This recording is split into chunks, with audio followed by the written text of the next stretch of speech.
नमस्कार। आज मैं आपके लिए नेट जीआरएफ के पाठ्यक्रम में लगाई गई कहानी ईदगाह से कुछ महत्वपूर्ण तथ्य या फिर कथन लेकर आई हूँ जो परीक्षा में पूछे जाने की संभावना रखते हैं। इस कहानी का प्रकाशन 1933 में हुआ था और ये मानसरोवर भाग 1 में संकलित है।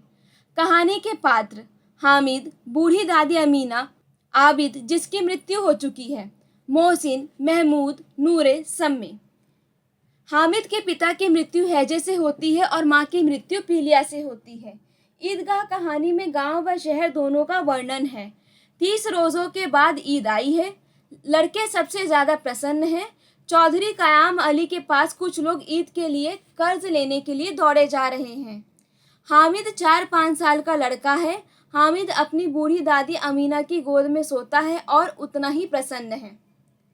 हामिद को लगता है अम्मी जान अल्लाह मियाँ के घर से उसके लिए बड़ी बड़ी अच्छी चीज़ें लाने गई है, इसीलिए हामिद प्रसन्न है।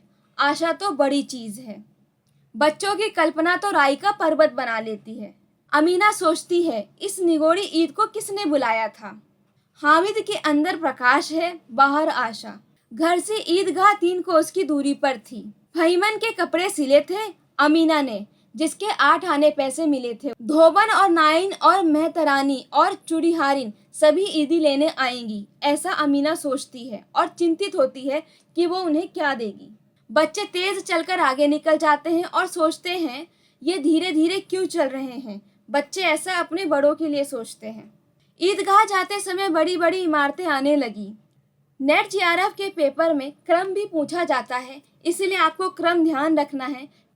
अदालत, कॉलेज, क्लब, पुलिस लाइन क्रम अनुसार रास्ते में पढ़ते हैं। न जाने कब तक पढ़ेंगे और क्या करेंगे इतना पढ़कर। बच्चे कॉलेज के सामने से निकलकर ऐसा सोचते हैं। क्लब घर में जादू होता है, मुर्दों की खोपड़ियाँ दौड़ती हैं। बड़े बड़े आदमी खेलते हैं, मूंछों दाढ़ी वाले और मेमे भी खेलती हैं। बैट अम्मा पकड़ ही ना पाए। हामिद को यकीन न आया ऐसे रुपए जिन्नात को कहाँ से मिल जाएंगे। मोहसिन ने कहा जिन्नात 5 मिनट में कलकत्ता पहुंच जाए। मोहसिन ने प्रतिवाद किया ये कांस्टेबल पहरा देते हैं, तभी तुम बहुत जानते हो। अजी हजरत ये चोरी करते हैं। मोहसिन के मामा कांस्टेबल हैं, 20 रुपये महीना पाते हैं, लेकिन 50 रुपये घर भेजते हैं। मामा ने कहा हम तो इतना ही लेते हैं जिसमें अपनी बदनामी ना हो और नौकरी ना चली जाए। मोहसिन के मामा के घर आग लग गई, सारी लेई पूंजी जल गई। 100 कर्ज लाए तो बर्तन भाड़े आए। ईदगाह में जाजम बिछा था, यहाँ कोई धन और पद नहीं देखता।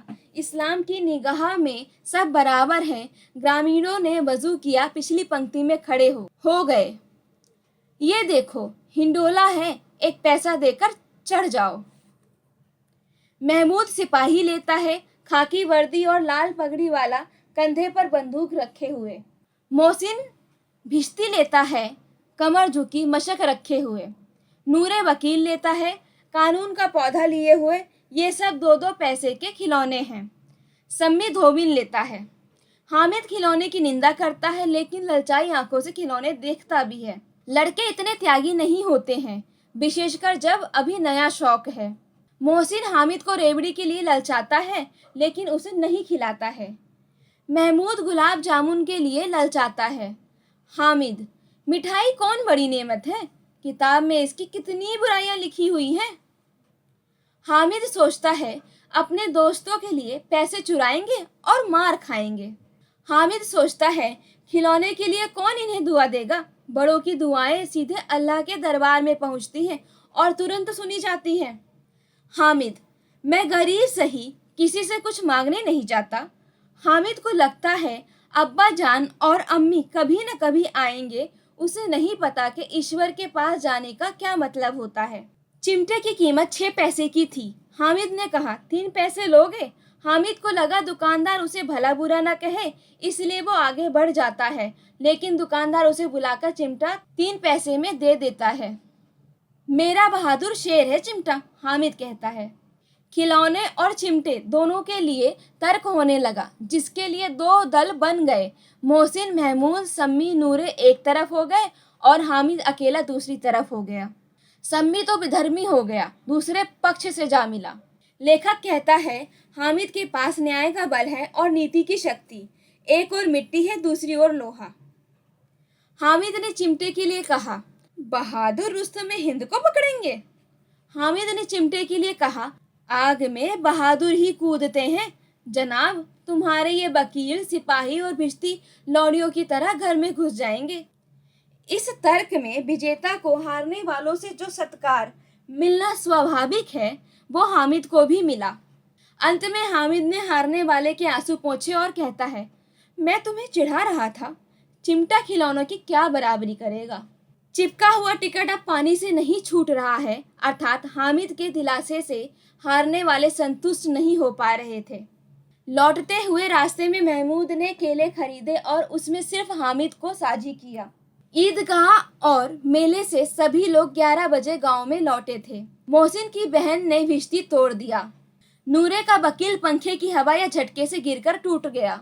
महमूद को ठोकर लगी और उसका सिपाही भी नीचे गिर गया। उसकी टांगों में विकार आ जाता है। महमूद टांग जोड़ने के लिए गूलर का दूध लाना चाहता है। महमूद का सिपाही सन्यासी हो गया है। अमीना हामिद के हाथ में चिमटा देखकर चौंक जाती है। जब हामिद ने बताया उसने चिमटा खरीदा है तो उसने छाती पीट ली। हामिद अपराधी भाव से कहता है, तुम्हारी उंगलियां तभी में जल जाती थी, इसलिए मैंने इसे लिया। ये सुनकर अमीना का गुस्सा स्नेह में बदल जाता है, जो मूक स्नेह था। बच्चे हामिद ने बूढ़े हामिद का पार्ट खेला था। बुढ़िया अमीना बालिका अमीना बन गई। हामिद को दुआएं देती जाती थी और आंसू की बड़ी बड़ी बूंदें गिराती जाती थी। हामिद इसका रहस्य क्या समझता।